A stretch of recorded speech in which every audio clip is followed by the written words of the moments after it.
okay? And at that moment, I knew my life had changed forever. Hello, how you doing? Yes. Can we all just stand up really quick because we've been sitting for a minute? Can we all stand up, move our legs around? I am Tina, otherwise... Meet Tina, Starztina Wilson, a beacon of hope and transformation for women over 40. As a licensed life and health coach, Tina specializes in empowering those who have faced life's toughest challenges. The edge of their seat. So when someone says, Tina, how did you do? I'm going to say, I had them at the edge of their seat. Drawing from her personal triumphs over tragedy, Tina guides women on a transformative journey. Her unique approach is grounded in the 5 pillars of transformation: mindset, heart set, nutrition, fitness, and resilience. Tina's mind, body, and soul awakening program isn't just about surviving, it's about thriving. Through her online fitness boutique studio, she merges physical well-being with emotional growth. As an international motivational speaker, Tina's voice resonates across continents. She inspires and educates through her podcast, her dynamic presence on platforms like Clubhouse and Toastmasters International, and her compelling storytelling. Celebrating her latest achievement, the publication of her first book, No More Traumedy, Tina continues to leave a lasting mark in the art of transformation. I said I need to make a book for anyone who's had some type of trauma or tragedy, because there's no playlist. People don't like to talk about it. Remember, I was with my coach and I'm like, well, this person's got a cool thing. They do motivation. They do finances. I talk about traumedy. That's not cute. He's like, Tina, you make traumedies look good. Yeah. Starztina Wilson, transforming lives by overcoming. Hey, good morning to you and also you. I am Starztina, super excited to be here on the 7 a.m. cup of motivation. And when you come to this space, you're going to get the motivation. You're going to get the inspiration. And lastly, the transformation. And you're probably saying, Tina, why are you dressed up today? Well, if you did not know, Tuesdays are the days that we have special guests. And when you come in here, we're going to give you relationship advice, business advice. But guess what? I don't have all the answers, people. Let me tell you. And last week, I had the opportunity to go to Florida to go to an event called RiseCon. And because of this special guest that we have coming through, I was able to go there. I was able to hear him speak. I was able to meet his wife. And I actually heard him speak this morning, which inspired me even more about this segment and about what you're going to hear. Because when I first met him, it was about 2 or 3 years ago, and he was talking about his life. And today I'm going to have him share his personal story, how he got to where he is, all the amazing things, and then his traumedy. If this is your first time, traumedy is when the energies of a trauma and a tragedy collide. Everyone gets some type of traumedy in their life. It may be a divorce, it may be the loss of a job, the loss of a loved one. But the most important thing, family and friends, is how you bounce back, right? It's all about the bounce back game, because we're all going to get knocked down. You hear Les Brown say it all the time. If you get down, if you can look up, you can get up. Without further ado, I want you guys to make some noise, get excited, get motivated for our special guest today, Steven Kuhn. Good morning, Steven. How you doing? All right, Tina, how you doing? Good to see you. I am doing amazing. Let me tell you, the first time I saw you, I remember you were on stage and you looked so tall. You remind me of, and like one of those guys in the, the cover of the magazine, of the books, the love novels, and the hair is like flowing in the wind. Except minus the hair. That's what you remind me of. When I think of you, Steven, I think of a man who makes a lot of money and a man and a beautiful wife. Those are the two things that pop out of my head. Not a bad thing, not a bad way to be thought of. I love it. So I want us to start with you telling us your accolades, like your 3 biggest achievements in your life. And I say this because I heard you talking this morning, and connection, right? The fact that your wife opened her mouth and then you got the opportunity to not only... Oh, lost you, Tina. Forgive me, that was my daughter calling. She just landed. As I was saying, not only did you get the opportunity to meet Gary Curtin, but you got to go to his house.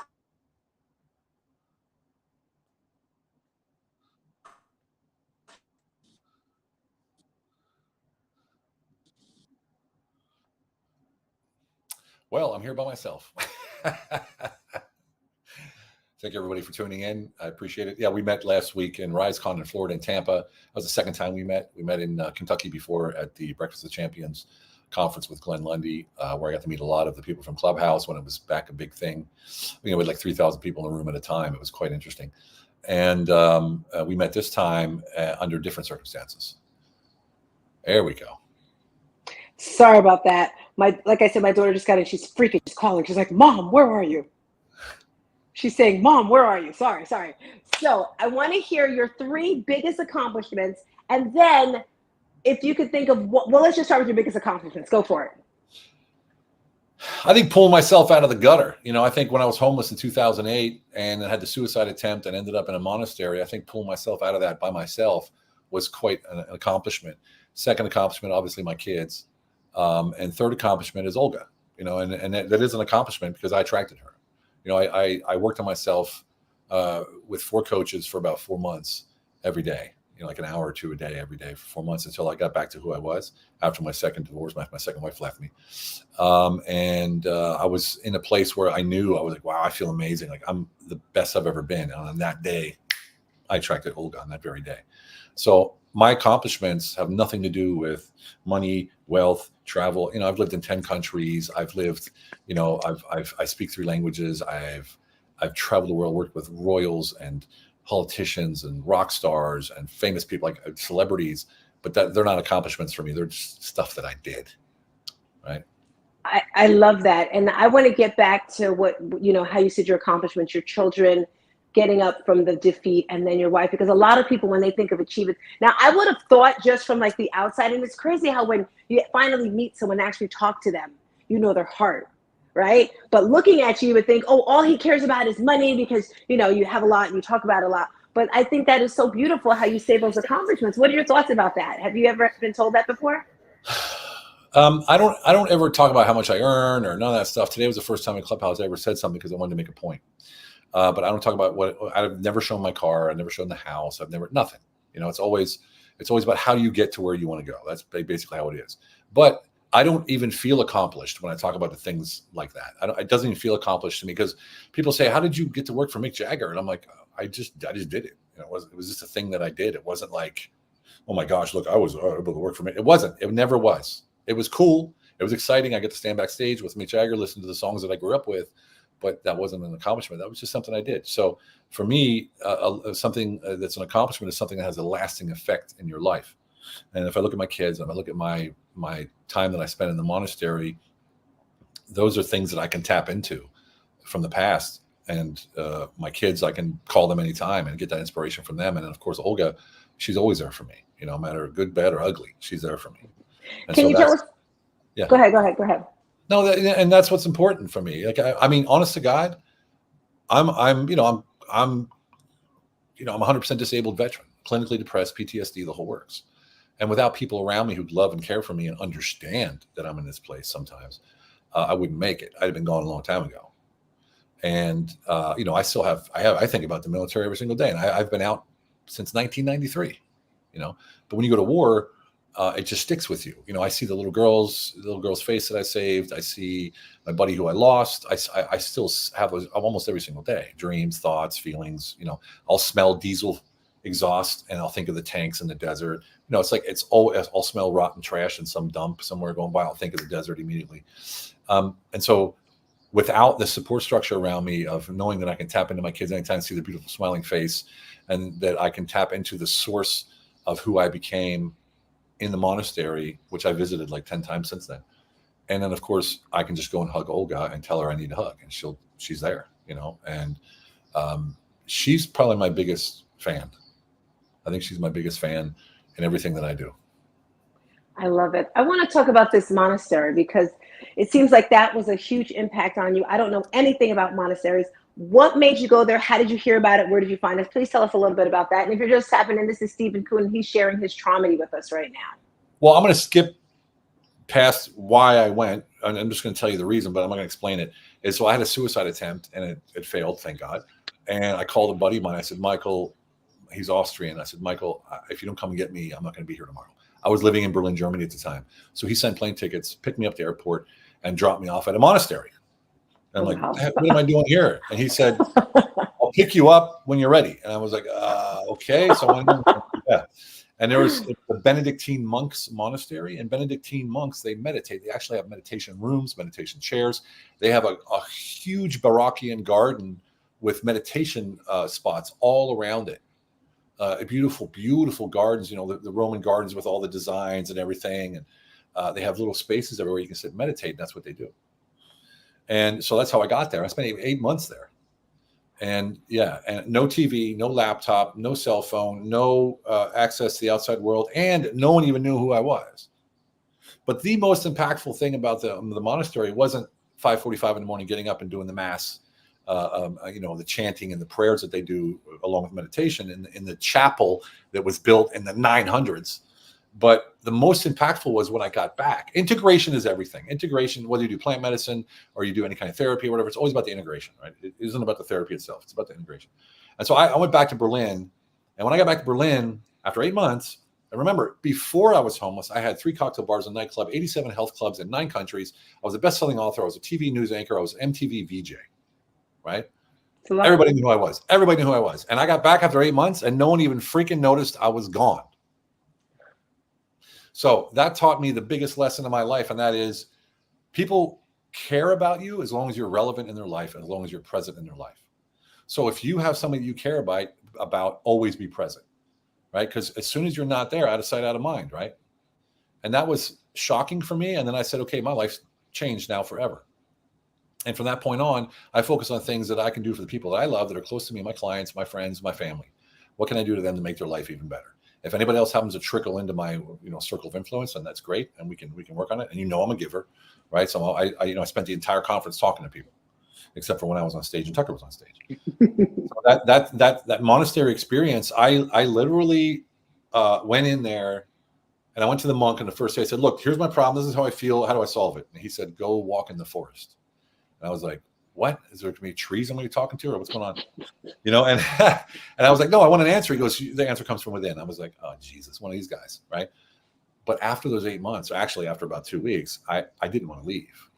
I honestly didn't want to leave. I wanted to stay there forever. I was the most peaceful I'd ever been. I understood who I was, what I was about, why I was there, what I was doing, what led me to this place, and what my true powers were. And it was a beautiful thing. So I can tap into that anytime just by closing my eyes and thinking about it. And I have that feeling again. Do you still currently meditate? I meditate when I need it. I do another sort of meditation. Back then it was literally sitting there meditating, and I would go to the top of the mountain with the snow, right underneath the snow caps in Austria. And I would close my eyes and open them. A second later, it'd be 8 hours gone, like meditated for 8 hours. Boom, like that. That's how in it I was. I don't need that anymore, right? I don't need that. And once you have that training down, you can tap into it in seconds.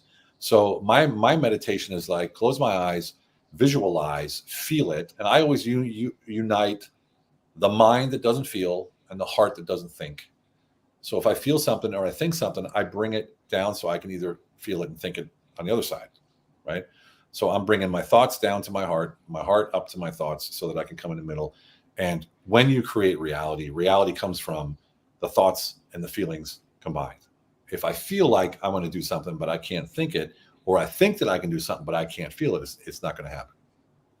I love that. Now, when you first got there, did they teach you how to meditate? Because I know when I first started meditating, I was like, what is this? I laid on the floor, and then I started with Deepak, and then I listened to videos. Now after like a year, I'm starting to just do music. How was your journey to meditation? For those that are watching. I didn't even, I read Tom Kenyon's book, The Hathor Civilization, right before I went. If you haven't read it, you should read it. It's pretty freaky. And actually flew to LA to meet him just because I was so impressed with the book. And I for some reason, someone gave me a book. It was Joe Dispenza's Rewire Your Brain, or whatever, Rewire Your Brain. It's a 580-page book, which I never read in my life, a book that long. I brought it with me, and I read it the whole time I was there. Well, the first 2 weeks I was there. And in there, he talks about meditation. He talks about connection. He talks about, all these metaphysical things. I just took it from that. So the monks didn't teach me anything. They said, just be peaceful and let your thoughts go. And after that, I would teach meditation. So I had when I went back from there, I still was working in the nightclub scene in Berlin, because I was so connected there. People asked me to become partners. And before we opened the club at 11 o'clock at night in Berlin, over 20 stories over Berlin, I would sit in these windows that were from the floor to the ceiling, and I would meditate facing outward, looking at the city. And people were laughing at me. And like I said, I don't give a shit. And this Turkish guy who's Muslim said, "Hey, what are you doing, man?" I said, "I'm meditating." He goes, "What do you mean?" I said, "I'm just meditating, just to relax and come down to me so that I can be the best version of myself." He said, "Can you teach me?" I said, "Sure, sit down." And in 2 minutes, he was meditating. And so I've got the ability to teach people to meditate in seconds, basically. And I did it in the corporate world. I did it in huge events, and within 2 minutes, people are meditating, and they know they're meditating. It isn't just like they're thinking it.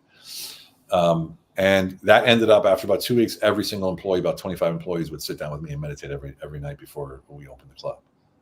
It's contagious when someone is certain of what they are doing. People want to be with people who are certain. People want to buy from people who are certain. Not show, not flash, not billboards, not marketing. It's you. They don't buy your product or service. They don't buy your marketing. They buy you, your certainty and your abilities. And that's what I am in everything that I do. And if I'm not certain, I don't do it.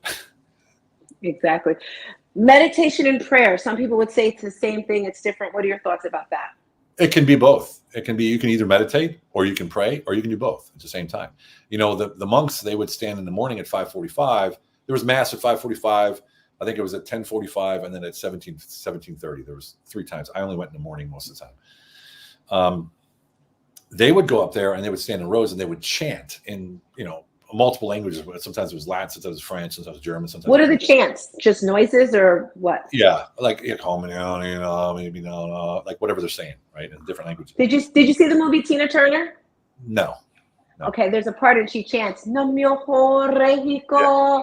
I remember that a lot. Yeah. No mio. What does that? Well, are there meanings to these words? Oh yes. The beauty of it was a chapel from the 900s, and it was round, and maybe had 20 seats in it, and because of the shape of it, the acoustics were incredible. Your whole body would vibrate through this chants. And that was the point of it. They were sending these spiritual signals in form of vibrations into your body, which was helping you center, align, and meditate and relax and come to peace. And it was it was so beautiful. It was so beautiful. That's all I needed for the rest of the day. I didn't need to go to mass and all that other stuff, but it's the same thing for me. If I'm sitting there meditating, and actually I would sit there, everyone's sitting there like this, right? And I'm sitting there like this, my hands on my knees when they were chanting, they were receiving. And one of the monks came up to me one time and says, "What are you doing?" And I said, "I'm receiving what you guys are sending us." Yeah, because we see and we've talked about this. We've been here for about 3 weeks now, and we see a lightness around you when you do that. This is a monk that said this to me. And I was like, "Oh, wow. Yeah. Okay. I can see that happening." That was so open. And I was at the end of my rope, man. I tried to kill myself. I had nothing to gain, nothing to lose. I didn't even care. I didn't pay rent. I mean, I didn't have a house at the time, but I didn't pay bills, my phone, nothing. I didn't pay anything. I didn't tell anybody where I was, nothing. I just left society. So there I was. I'm like, I'm naked. Take me. Whatever happens, happens. And so I was open and free after about 2 or 3 weeks of being there. And they were just astonished, because in the beginning I went and I was talking to them. And then after about a month or two, they were talking to me, asking me questions. So all these monks would come to me and tell me their little stories about before they became monks. And because 80%, there was 120 monks in that monastery. 80% of them weren't monks until after the age of 40. Yeah. So there's bankers who had Ferraris. There's like all these kind of people that became monks because they lost their way. And so I could totally relate. So they came to me and they're telling me this and telling me their stories and what I think and all this kind of stuff. So I became sort of almost like a go-to guy for the monks. It's crazy. I still have contact with some of them today. I went back with my kids and introduced my kids to them. I love it. I want to talk about meditation in the workplace, and then I want to talk about your book. So you said that you brought it to your workplace, and I spoke at an event once for a corporation talking about self-care. How can meditation help in the workplace? Because that's what I want to do more. I want to speak to corporations for their staff in regards to self-care, how it can turn things around. Can you share your thoughts on that? Yeah, I can tell you my experience. My experience was simple: is that it unified us more than we've ever been unified before. It unifies you more than teamwork, team building exercises or sales exercises or all these. it really brought us together. And in the other corporation, when I went to Budapest, I had 72 employees, 73 employees or something like that. We had a meeting every day at 2:00, called it the huddle, right? The daily huddle. And in that huddle, we would start with all the numbers, and then we would end with, 1 second, just someone at the door, the cleaning lady. We're in a hotel. Can you later, please? Can you come back later? Later. Yeah. What time? 1 hour. Thank you. Right. We're in a hotel. Meg and I are in a hotel. And so, what the heck was I saying? The workplace 2:00 huddle. Oh yeah, so 2:00 huddle, and we would do all the numbers, and everybody would present their numbers, and it would be done in about half an hour. And then at the end, we would do a little bit of Tai Chi to get the energy together, and we had our own credo. I inspire myself, I inspire my team, I inspire my members, and I inspire the world around me. That was our credo. We said that while we were doing these Tai Chi movements, just real simple. And then we would close our eyes, and everyone would visualize what the day would be like in a meditative state, and I would put on a little bit of music. And that team, to this day, that was 2009, 10, 11, and 12. And to this day, that's the tightest team I've ever had. They come to every event, every wedding. Well, that doesn't sound right, but they came to my wedding. How many times have you been married? Well, yeah. Okay. So back to the, they come to every event, their birthdays, and they always they're always following me, and they're commenting, and they're always writing. And what it did is it made that business so successful that the CEO of this huge company all over Europe came and said, "What are you doing different?" And they implemented that into the other locations. But if you're not aligned and you're not a person like you or me that knows why it is, just doing it's not going to work, right? You have to live that. You have to be that. You have to be that column of peace, that column of light, I guess you could say, that's shooting down on everybody that people can draw upon as an example. And that's what I was, and that's literally what I was. And it was a beautiful, beautiful thing. I think back on that and said, "Damn, why didn't I do that earlier?" Exactly. Okay, so I want to talk about your morning and evening rituals, but before you get into that, you can tie this in. You were in the Army, Marine. What form Army. of in the Army? What you were in the Army, did that help make who you are? That's the first question. And then your morning and evening rituals, because I know that successful people have a certain rituals. What are yours? Well, the military obviously formed me. I was a self-loathing, chubby kid when I went in. And I just wanted to reinvent myself. And as soon as that razor touched my head and started shaving my hair off, I had a 1980s mullet, like the disco mullet. I know. We need a before and after. That'll be cute. And I have the before. I'll show it to you one day. And they were shaving my head. And as I was looking in the mirror, they're shaving my head. I said, "This is the new me. I'll never be that guy again." And I changed immediately. And it's easy when you have a disruption like that, where you don't know anybody. You're in a different place. You're in a different world, different people, everything. So it was easy to change at that point. And I think that the discipline that I had to stick with it, I'm a running fitness, right? In the morning, you did 10, 20 kilometers every single day. And I'm not a good runner, but I would run in front because I didn't want to fall behind. And I'm running in front, vomiting. That's how hard it was for me. And I would not stop, right? So it taught me a lot about pain, suffering, and success. That to get to the point, for me anyway, to get to the point where you can relax and know what your worth is and not have to try or push, you have to go through that hard space, in my opinion. And so I went through that hard space, and now I don't have to tell anybody. I don't have to push. I don't have to shove. I don't have to overexert myself to prove how amazing I am or whatever, because I know what I'm worth. I know what I can do. I just tell you, and if you like it, you do. If you don't, you don't, right? So that was the most important thing for me. My routines, I tried them all. What do you currently do now? Yeah, audiobooks, meditation, journaling, visualization, isochronic tones, like you name it, I did it, right? And it always felt like a chore to me. It always felt like I don't want to do it right now. I don't. It doesn't feel it. So now I do what I feel like. There's two things that I do every day, every single day, and I do not deviate from these. And that's called the 5 scenarios. I explained them before on Clubhouse. And the 5 scenarios are 5 times in the morning and 5 times at night. You speak into your phone and you describe your perfect day. The scenario of your perfect day. The trick is every single one of them have to be different. Every morning and every night. So 10 times a day, 5 in the morning, 5 at night, 10 different scenarios of your perfect day. I break it up into body, mind, relationships, business, and lifestyle. So I talk about the body, I talk about the mind, relationships, business, and then lifestyle. So they're my scenarios. Now you're saying, how can you do this every single day? Because yes, that sounds like a lot. It's not, because if you look at it like this, you're here now, this is your world, right? That's your scenarios you're already in. Build upon it with 1 or 2 extra scenarios, little things that'll happen. For instance, you're waiting for a client to pay you. My client paid me today. The 5K or 100K is in my account. Like, you always say it as if it is happening already or as it has happened. And so the next day you're like, oh, the money came in and I paid this and this bills. And now the money came in from the second client. So you build upon what you say. So you can say the same thing as long as you add to it. Right. So what you realize is you're starting in your world, and slowly but surely you start building your world. And because you close your eyes when you do this and speak on your phone, you're uniting the mind and the heart, right? The thought and the feeling. And that creates what? It creates reality.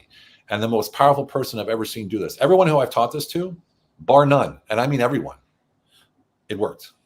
It changed their lives so drastically, they can't believe it. Olga laughed at me for months, like, oh, come on, this metaphysical stuff. Blah, blah, blah. I said, just try it. What do you really, really, really, really desire? And she said something, and then she did the 5 scenarios one day, and the next day it happened. I was like, you got to be kidding me. You know what I mean? Like, that's how powerful she is. She just needs to say something now and it happens. It's incredible. So we were at the RiseCon, and there was a veteran there, Josh, big beard, burly guy. And he came to me in tears and said, brother, it's so good to see a veteran that's successful, blah, blah, blah, and all this kind of stuff. And he told me what he wanted, and he told me what he was desiring and stuff. And I told him about the 5 scenarios, and I said, do it right now. Do it tomorrow morning.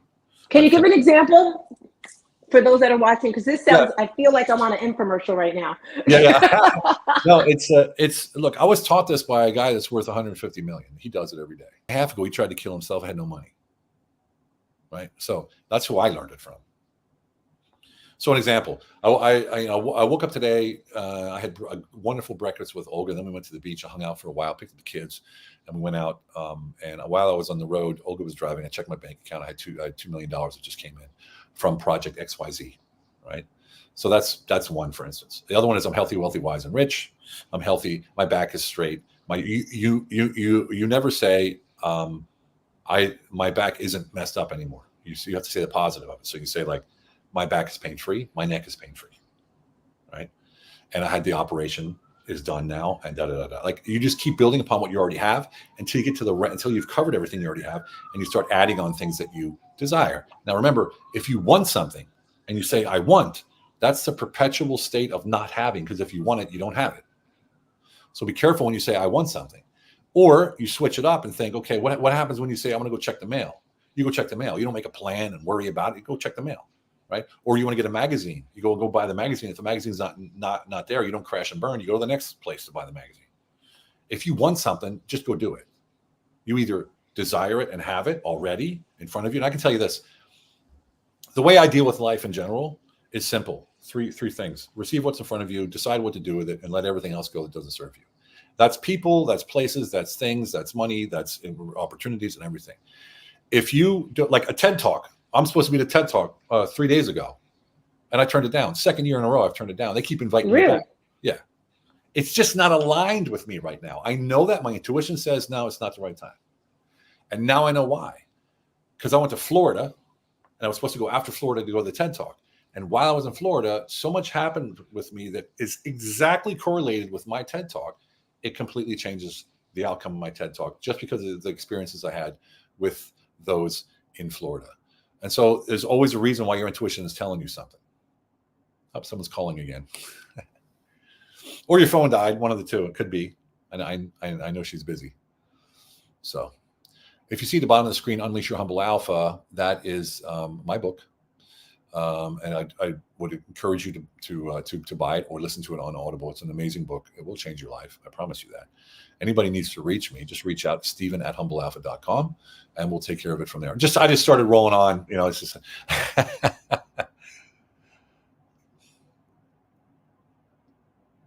You there, Tina? Oh, it keeps freezing up. Oh, she gone. All right. Well, grab the book, Unleash Your Humble Alpha, Audible or Amazon. It'll change your life. Give me a holler, Steven@humblealpha.com. I do business advisory and business turnaround. I basically become your partner for 3 months and help you through my 50,000 person contacts, my network. I let my network become your net worth by implementing processes and procedures that I've tried and tested in all countries. I'm just talking to the audience. Forgive me, I must be like Miss Popular today. Some people just obviously must not know about this 7 a.m. show because my phone is just ringing. Forgive me. I loved that right there, the metaphysical, all that wonderful stuff. Your book. Tell us about your book, how you came upon it. We want to get it because I heard Tracy talking about it this morning. Yeah, the book is Unleash Your Humble Alpha. I just explained a little bit of it for while you were gone. And the book came from people always asking me how I do what I do. And I couldn't really explain it because I do everything with intuition and I just act upon that feeling or that intuition. But people say, no, you need to teach it. How you need to teach? There's got to be a system in place. I'm like, there isn't. I just listen to my intuition. I move. And so I had to break it down. It took about a year, and I only could do it through interviews. I couldn't think of it myself. So I had a journalist interview me, and I was like, oh yeah, this. And then when this happens, I do that. And then, oh, this happened 6 times in my life, and this is exactly how I got out of it, or how I got into it, or how I recovered, whatever. And I came out with all these principles and all these different core values and all these different things that I live by in the first place. And this is what happens is when you write a book like that, not from your own mind, because when you write a book from your own mind, you're leaving things out that other people would be interested in that you might not even be thinking about. So you get interviewed, you write the entire book. It's about your life. And I call it your operating system because when you're done with the book, it's basically your operating system if you write a book like I did. And once you have your operating system, you have a foundation with which you can build anything in life, because that foundation becomes your identity. Your identity is who you are. You own who you are. And then your purpose automatically crystallizes in front of you that amplifies your purpose. And of course, gives you that presence that everybody has when you walk into a room. Boom, who's that person? Well, they know who they are and they know their purpose. And I hate buzzwords, purpose, and all that kind of stuff. But this is the cool thing about this is that when you find your true identity, your purpose crystallizes. It just shows up. You don't have to go look for it. And that's the beauty of the book. It really brings you down to a place that most people have never been. You ask 99% of the people that you ask will not know their identity. They will say, I'm a mom. Talk to me about identity. What do you mean by identity? Identity. What is your true identity? For instance, my identity as the person that I am right now in this time of my life is a powerful connector, right? So I know that as the person that I am a powerful connector, whether it's us right now connecting, me connecting clients to each other, me connecting this person with this person. The powerful part comes because I ensure that the connections that I make actually happen. So I'll stick with the deals, I'll stick with the people, make sure that each side is doing what they're doing, and I will inject power into all these things. And what that did is that automatically crystallized in front of me, like, holy shit, if that's what my identity is, and that's all I'm going to do. And that's what I started doing. And since I started doing that a while ago, we're doing $100 million deals now, just because I focused on that identity being my purpose. So as a powerful connector, all I worry about, I don't want a job. I don't want a contract, none of that stuff. All I worry about is connecting people. Now I have clients for my business advisory, and that is the segue for me building my network so I can connect more people. You see what I'm saying? It isn't just that one thing. It builds out from there. And so now my network of about 50,000 people, I would say my network can be your net worth when we work together. Because people say, oh, you have 50,000 contacts. I don't. Well, if you know me, then you have access to them, right? Well, suddenly you have 50,000 contacts, right? And so this is how you got to think when you're going. This is how I think when I talk about networking and net worth and all this kind of stuff. It's not about you knowing all the answers. It's about you knowing the answers that you know, the people you know knowing the answers that they know, and the people they know that they know that know the answers that you can tap into. And basically, life is easy that way. Receive what's in front of you, decide what to do, and let go of anything that doesn't serve you. It's an incredible way to live. It's easy. It's simple. There's no stress. Nothing bothers you. Literally, what is it? A Wednesday? No, what's today? Tuesday. We're in a hotel. I don't even know what freaking day it is. I don't need to know what day it is. You know what I mean? I don't need to know what day it is. We got jet lag from Florida. We're like, I don't want to stay at home, and let's just come to the hotel here on the Mediterranean. It's 10 minutes from my house, so we still take the kids to school, but we're in a hotel. So where are you right now? Turkey, Antalya. Yeah. How do you decide what you're going to do? Because my phone went crazy when you were talking about saying no to a TEDx, and that's like so many people want to do that. How do you decide what you're going to do, who you're going to work with? Like, is it a feeling? Because I miss why you're not doing the TEDx. I still don't understand that, because that would really give more accolades to you. Would it? I don't need accolades. It's for me, again, that's not an achievement. That would just be something that I did. Because if I see it as an achievement, then it's something that I'm striving for. I'm not striving for it. right? I'm not striving to be famous. I'm not striving to be well known on TED Talk. If I want to do a TED Talk, it has to sit like nothing has ever sat before inside of me. That's how important that would be for me if I would go on stage to do a TED Talk. It's got to be so impactful, so world changing, so disruptive, and it can't come from my mind, right? It has to come from the ether. It has to come from my experience. It has to come from the inside, the inspiration. It has to come through that. It can't come from my mind. If it comes from my mind, it's a logical discussion. I don't want a logical discussion. I want a common sense discussion based upon intuition and the emotions that go along with that. That's the way I talk. That's the way when I go on stage, right?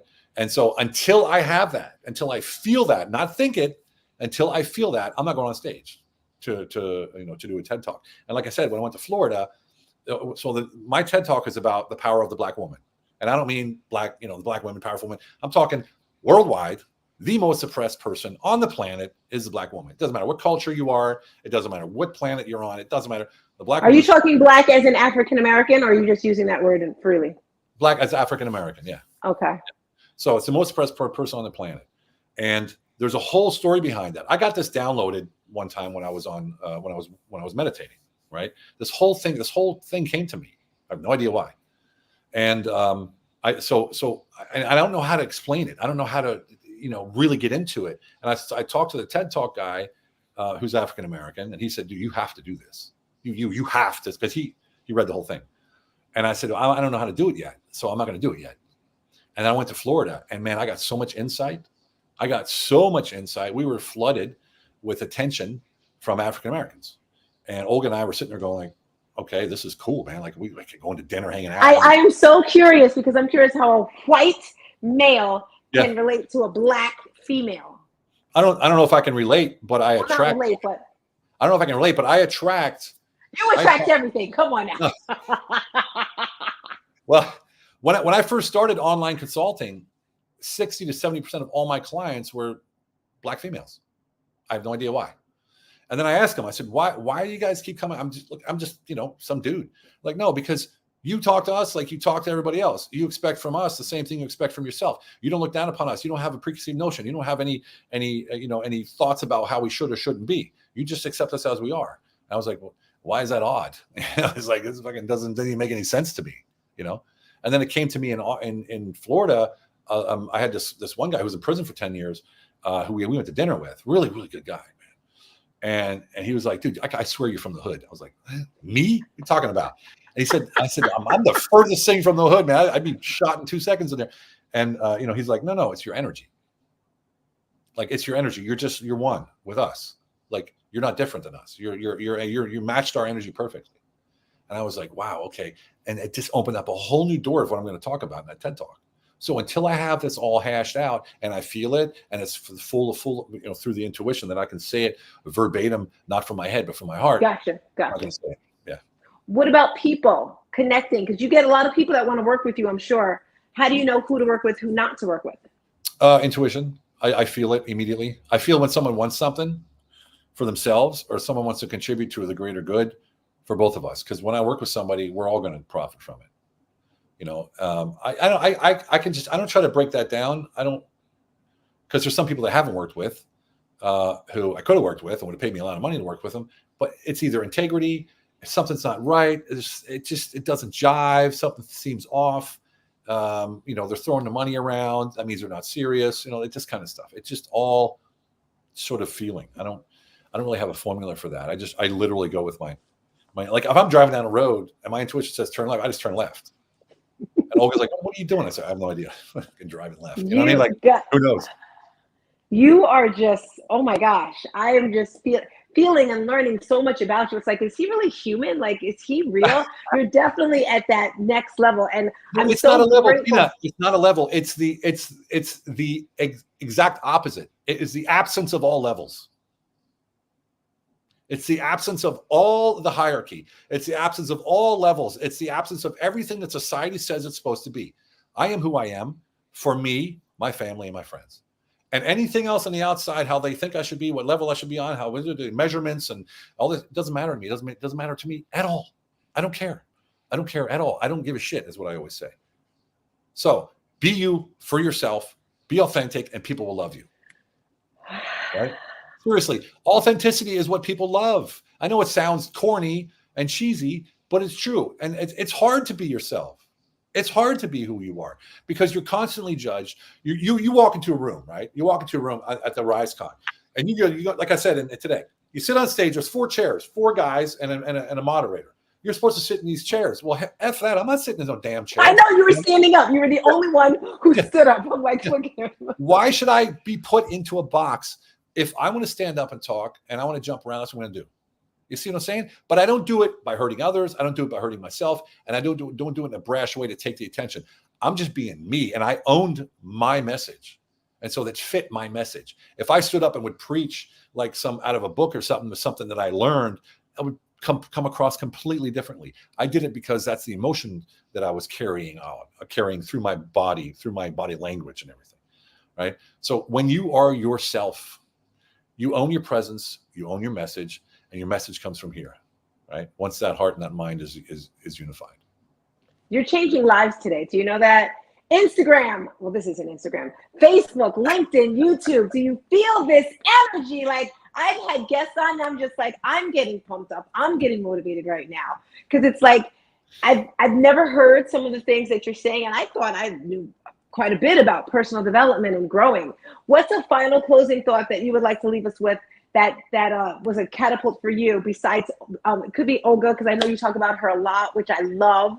What would you like to leave us with? I wanted her to be here, but she can't make it. Well, I want to say something first is that this sounds all esoteric and woo-woo, and someone out there is sitting going, oh, Jesus, what is it? But I can tell you this. We have multiple 100 million plus deals because we work this way, because we operate this way, because we believe in ourselves and everything that we do, that this is the right way. So for anyone who's out there thinking this is about the secret and manifestation, all that kind of stuff, call it what you want. That's your business. But I'm telling you right now, hundreds of millions of dollars in deals that we're doing using this very processes and procedures that I just explained. And so anyone who's doubtful out there, I would just say to you, drop the bias and give it a shot. Try something different. If you're not where you're supposed to be, you have to disrupt and try something different, right? So the one thing that I would have to say to everybody out there, I don't even know. I'm not very good at these last things. For me, it's always about flowing. But I think if you can take away those 3 things, decide what's in front of you. Receive what's in front of you. That means everything. Decide what to do with it, and let everything else go that doesn't serve you. And that means people, places, things, jobs, whatever, even money sometimes. If you can internalize that with everything that you do and receive what's in front of you, truthfully receive what's in front of you. Because a lot of times someone's in front of you and you don't receive them because you don't like the way they look. You don't like the way they're dressed. You don't like the way, whatever. You don't know who it is. Like this veteran who came to me crying, the beard and everything. I told him how to do the 5 scenarios. He did it that day. He did it that night. He did it the next morning. And he was the guy that was called to stage, got 25 grand. And Myron's coaching him for free for 365 days. No way. He spoke that into the 5 scenarios. That night, the next morning, so that immediately that night and the next morning, he spoke that 25K and the coaching from Myron. And it worked the very next day. And he's now a client, this veteran. Because he said, holy shit, if you can do that to me in a 3-minute conversation, I don't know what you can do with me in 3 months. And so, but I'm not trying to do this. I just am. I'm saying what I believe. I'm saying what works for me. And you can take it. You can run with it or not. It's up to you. I love it. I love it. I cannot say anything else. That was wonderful. This is definitely wonderful. I'm very shocked. Let me tell you, Steven, I've been listening to you for years. Yes.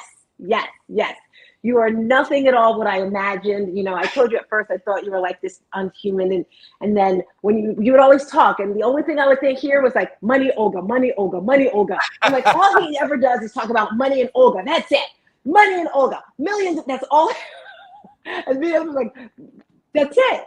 And then I got to meet you guys and see you. I'm like, they're human. They're real. Well, the thing is this. That's all people want to hear about.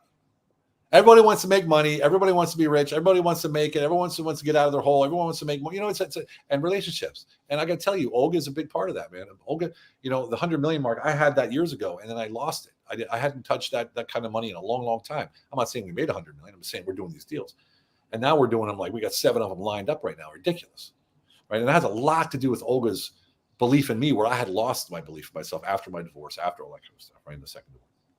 And so having that, the ultra feminine in my life as, let's say, a masculine man, and I mean masculine on the inside, right? So that's an energy. It's not the outside bravado. Having the ultra feminine Olga beside me, who is ultra strong as well, brings out the truth in me, right? The true masculine. And my true masculine was her true feminine. And we've talked about this, how much more feminine she is than when I met her, and how much more masculine but humble I am than when before I met her. When you guys got together.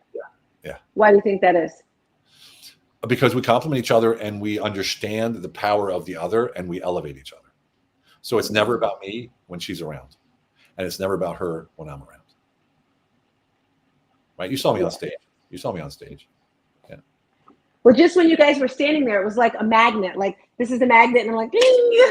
You know, she was standing there, her arm just automatically went to yours, and I was like, oh, it's so lovely. We're always touching, always holding hands, always talking, always, whether we're sleeping or not, always touching.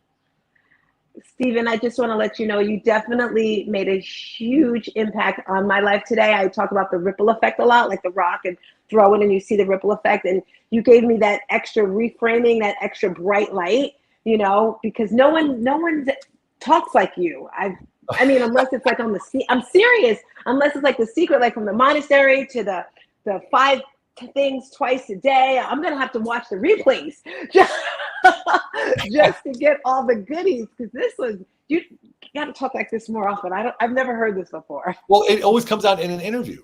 It's like I'm an interview guy. I'm not a speaker. I don't like speaking because it's just me talking and you have no chance to react and ask questions. And if you wait till the end, you have 300 people want to ask a question. And so it's just not cohesive. So when I go on stage, I'm like, interview me. Just interview me. Yeah. I might have to interview on I have BWC Fridays at 7. Maybe this week or next week we'll look at your schedule, but there's so much more. It's like, I want more. Oh, there's a lot more. There's a lot more. So maybe I'll interview on BWC, but thank you so much. I got to see my daughter and get everyone ready. Tell Olga I said I love her. She's amazing. Tell her I said thank you for pouring into you so that you can be the man that you are, so that we can get all these goodies and just change the world. Because that's my ultimate goal, is just to change the world. And you know, that's it. Thank you. All right, guys. See you tomorrow. Peace. And a bottle of hair grease. Bye, everybody. Bye-bye. See you. Bye.